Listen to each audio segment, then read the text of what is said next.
नमस्ते विद्यार्थियों, आज हम देखेंगे स्टैंडर्ड 7 चैप्टर 6 कुछ स्मृतियाँ के क्वेश्चंस और आंसर।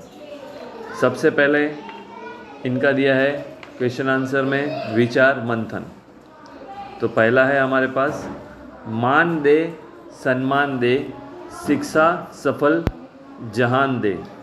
उसका उत्तर है, शिक्षा से व्यक्ति को मान सम्मान सब प्राप्त होता है। शिक्षा प्राप्त करेंगे तो व्यक्ति को मान और सम्मान मिलता है। इसीलिए विश्व के सभी व्यक्तियों को शिक्षा प्राप्त होनी चाहिए।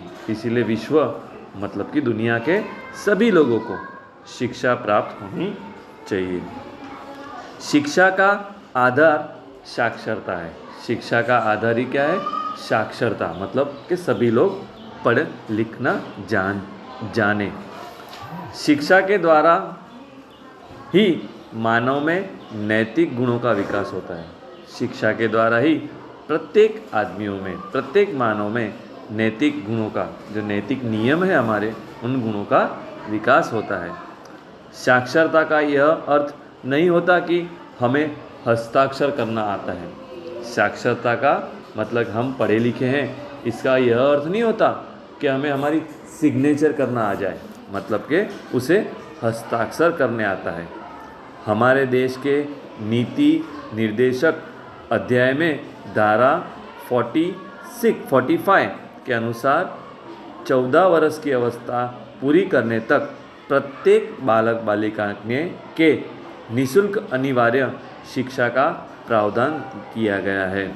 हमारे देश में नीति और निर्देशन के आधार पर धारा 45 के अनुसार प्रत्येक 14 वर्ष तक के बालक की अवस्था वय पूरी होने तक के प्रत्येक बालक को निःशुल्क शिक्षा देना अनिवार्य है। देश की आज़ादी के इतने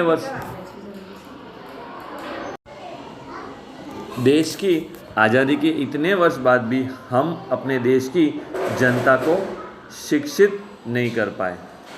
आज़ादी के इतने वर्ष होने के बाद भी हमारी जनता शिक्षित नहीं है, मतलब पढ़ी लिखी नहीं हो पाई। सरकार सभी को शिक्षित करने के लिए ही पूरे देश में सर्व शिक्षा अभियान चला रही है। पूरे देश में कौन सा अभियान चला रही है? सर्व शिक्षा अभियान, मतलब प्रत्येक लोगों को शिक्षा मिलनी चाहिए और सभी लोग शिक्षा के अंतर्गत कुछ शिक्षा प्राप्त करनी चाहिए।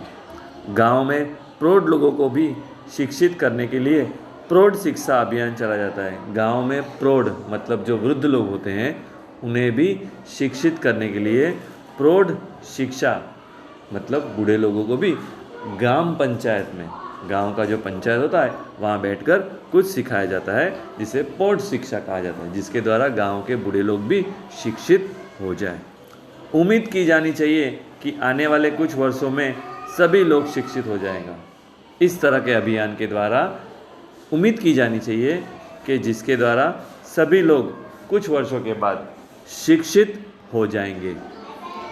शिक्षा द्वारा ही व्यक्ति को मान सम्मान प्राप्त होता है तथा पूरे विश्व में उसकी ख्याति फैलती है। शिक्षा के द्वारा ही क्या लिखा गया है?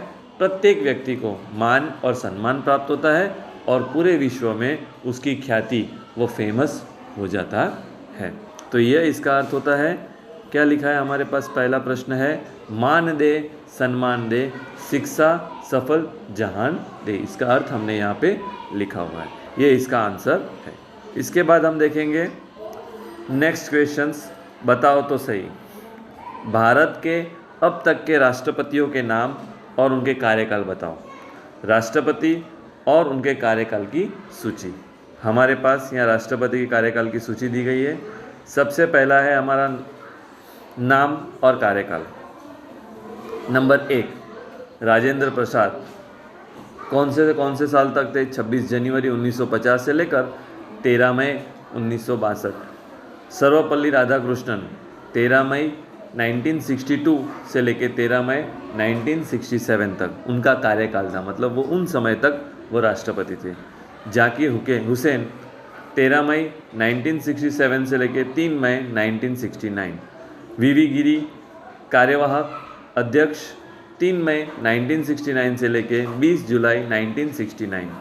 मोहम्मद हियातुल्ला कार्यवाहक राष्ट्रपति 20 जुलाई 1969 से 24 अगस्त 1969। वीवी गिरी वापिस से राष्ट्रपति हुए 24 अगस्त 1969 से लेकर 24 अगस्त 1974। फ़खरुद्दीन अली मोहम्मद 24 अगस्त 1974 से लेकर 11 फरवरी 1977। बसप्पा दनप्पा जती कार्यवाहक अध्यक्ष 11 फरवरी 1977 से लेकर 25 जुलाई 1977। नीलम संजीव रेड्डी 25 जुलाई 1977 से लेकर 25 जुलाई 1982। ज्ञानी जैल सिंह 25 जुलाई 1982 से लेकर 25 जुलाई 1987। आर वेंकट रमन 25 जुलाई 1987 से लेकर 25 जुलाई 1992। शंकर दयाल शर्मा 25 जुलाई 1992 से लेकर 25 जुलाई 1997। के आर नारायण 25 जुलाई 1997 से लेकर 25 जुलाई 2002। APJ अब्दुल कलाम 25 जुलाई 2002 से लेकर 25 जुलाई 2007 तक। प्रतिभा पाटिल 25 जुलाई 2007 से लेकर 25 जुलाई 2012 तक। प्रणव मुखर्जी 25 जुलाई से लेकर 25 जुलाई 2017 तक, 12 से लेकर 25 जुलाई 17 तक। रामनाथ कोविंद 25 जुलाई 2017 से लेकर 21 जुलाई 2022। और द्रौपदी मुर्मू 21 जुलाई 2022 से लेकर अब तक उनका कार्यकाल चालू है। मतलब ये हमारे पास यहाँ 15 राष्ट्रपति का कार्यकाल, नाम और उनके कार्यकाल की सूची दी गई है। इसके बाद हम देखेंगे वाक्य का सही क्रम लगाकर वाक्य फिर से लिखो। यहाँ हमारे पास 4 वाक्य दिए गए हैं। रेलवे स्टेशन रोड पर परचूरन की एक दुकान चलाते थे। दूसरा, सबसे नज़दीक कॉलेज तिरुचिरापल्ली में था। सोलोमन जी ने मेरे स्वाभिमान को जगाकर एक ऊंचाई दी थी। सारस को समुद्र के ऊपर अक्सर मंडराते देखता था। तो इसमें कौन सा सही है, कौन से क्रम पहला आएगा वाक्य का, वो हमें लिखना है। सबसे पहले लिखना है सही पहला वाक्य है, वाक्य को क्रम से लगाकर, तो सबसे पहला क्रम वाक्य का आएगा सारस को समुद्र के ऊपर अक्सर मंडराते देखता था। दूसरा वाक्य आएगा सोलोमन जी ने मेरे स्वाभिमान को जगाकर एक ऊंचाई दी। तीसरा वाक्य आएगा सबसे नज़दीक कॉलेज तिरुचिरापल्ली में था। और चौथा वाक्य रेलवे स्टेशन पर एक परचूरन की एक दुकान चलाते थे। मतलब सबसे पहला वाक्य कौन सा आएगा, दूसरा, तीसरा और चौथा, उसको हमने क्रम हिसाब से यह लगाया हुआ है। इसके बाद हमने देखा है कि हमारे पास एक शब्द वाटिका जो हमारी रह गई थी वो हमने बीच में ले ली है। तो शब्द वाटिका में कुछ शब्द हैं वो भी हमने यहाँ ऐड किए हैं। तो सबसे पहले शब्द वाटिका देखते हैं। स्मृतियाँ, तो उसका अर्थ हो रहा है यादें। प्रगाढ़ मतलब बहुत अधिक। आस्था मतलब कि श्रद्धा। कामना मतलब कि इच्छा। आभास मतलब कि संकेत। आश्वस्त मतलब निश्चिंत।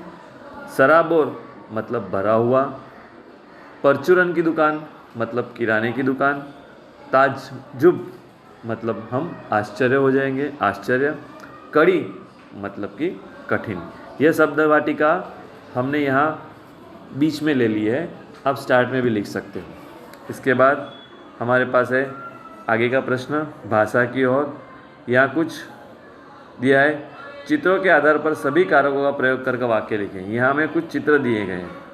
कोई व्यक्ति मछली पकड़ रहा है, कोई फल जमा कर रहा है, कोई नारियल का पेड़ तोड़ रहा है, कोई मिट्टी से खेल रहा है। तो यह वाक्य में कौन से कारक आते हैं उसके बारे में लिखना है। तो यहाँ हमने लिखे हैं ये 8 कारक लिखना है। सबसे पहला हमारे पास है मछुआरे ने जाल फेंका। जो हमारे पास चित्र में दिया है उस तरह से हमने उसके कारक, मछुआरे ने जाल फेंका, वो कारक है कर्ता कारक।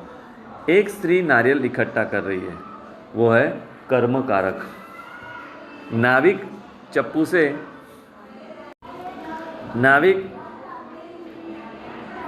से नाव चला रहा है, करण कारक।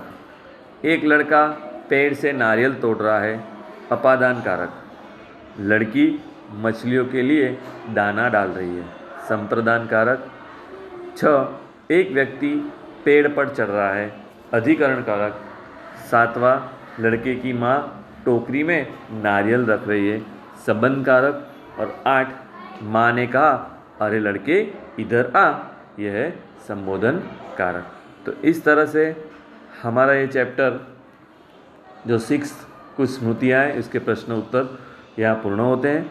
तो इस तरह से हमारी जो thanks for watching, like, subscribe, study with Hiten sir, इस तरह से हमारी इस सभी वीडियो को देखना, लाइक करना और सब्सक्राइब करना ना भूलना। Thank you.